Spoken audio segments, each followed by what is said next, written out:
Checkdown. Untuk sementara biar saja tas karir ini di sini.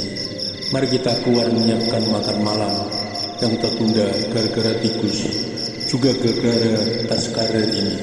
Mari kita jalanin saja, siapa tahu ada jalan keluarnya.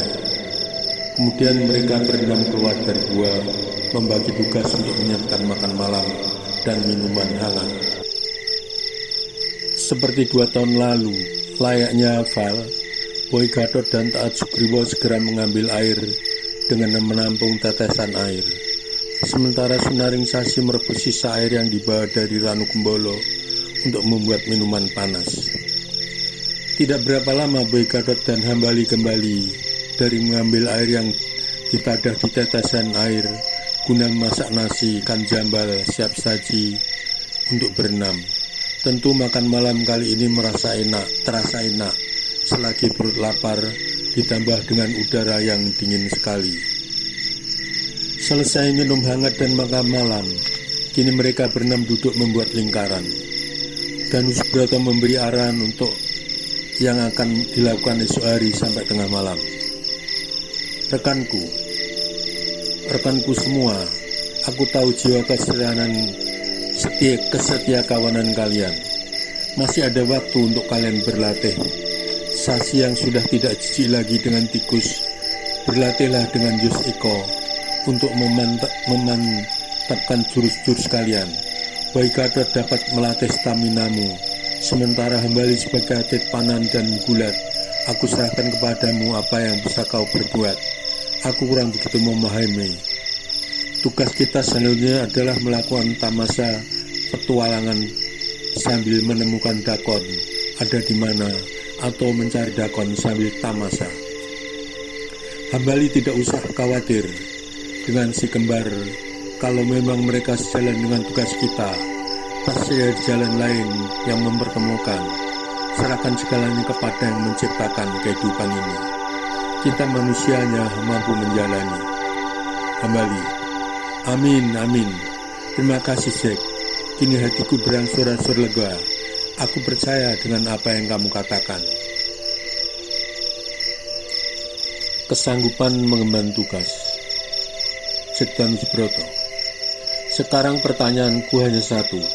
Apakah temanku semua yang di sini rela untuk tugas ini?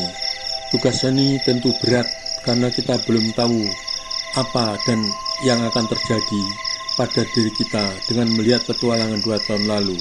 Kalau ada keberatan tidak masalah. Boleh tinggal di sini menunggu kami kembali mencari dakon entah di mana. Di sini banyak umbi-umbian, sumber air untuk survive. Suasana hening, belum ada yang berani menjawab. Untuk memecah keheningan, Boy Gatot yang tidak suka dengan suasana hening segera menjawab. Aku tidak keberatan, Jack. 2 tahun lalu pertualangan kita juga berbahaya. Kita semua mampu mengatasi berakhir dengan happy ending. Tetapi aku terus terang tidak bisa full membantu karena keadaan fisikku yang harus menjaga staminaku. Kalau aku tidak berlatih sehari 2 hari, badanku sakit sekali. Bukan berarti aku tidak mau dan tidak care dengan teman. Dengan pulihnya memoriku, aku sanggup melakukan. Aku mohon teman semua maklum keadaanku. Kini suasana menjadi cair kembali. Yoshiko menyambung. Benar Danu, aku juga tidak keberatan. Aku masih berpasangan dengan adikku Sunaring Sasi. Petualangan kita 2 tahun lalu memberikan aku pengalaman untuk lebih berhati-hati. Karena selama ini aku hanya berlatih tanding dengan adikku saja. Beruntung di medan tidak mengecewakan. Semua bisa aku atasi. Bukan begitu adikku, Diana Sunaring Sasi. Benar kakakku. Aku tidak keberatan, kayaknya memang menjadi tugas kita. Aku memiliki feeling dakon disalahgunakan untuk kepentingan saat. Tentu ini lebih berbahaya. Dengan pulihnya memoriku, aku sanggup melakukan demi dakon yang harus kembali di tempatnya. Sekarang aku juga mampu mengingat layaknya Kak Boy Gatot. Ternyata uang emas pemberian Kendedes masih aku simpan sebagai kan ada di tas karirku. Uang emas sebagai imbalan ketika aku diangkat sebagai perias dan pengawal Kendedes. Taat Sugriwo. Walau dulu aku hanya sebagai lutung yang malahan merepotkan kalian semua, aku masih sanggup melakukan untuk mengemban tugas mengembalikan Dakon. Aku juga belum tahu apakah nanti aku harus menjadi lutung lagi. Mudah-mudahan saja tidak, tetapi kalau terpaksa ya tidak mengapa. Hambali. Jack, aku tidak keberatan. Siapa tahu sambil menyelam minum air, malah kita dapat menemukan si kembar sepupuku. Karena Dakon itu aku bisa kembali lagi seperti ini. Tidak perlu ada yang disesali.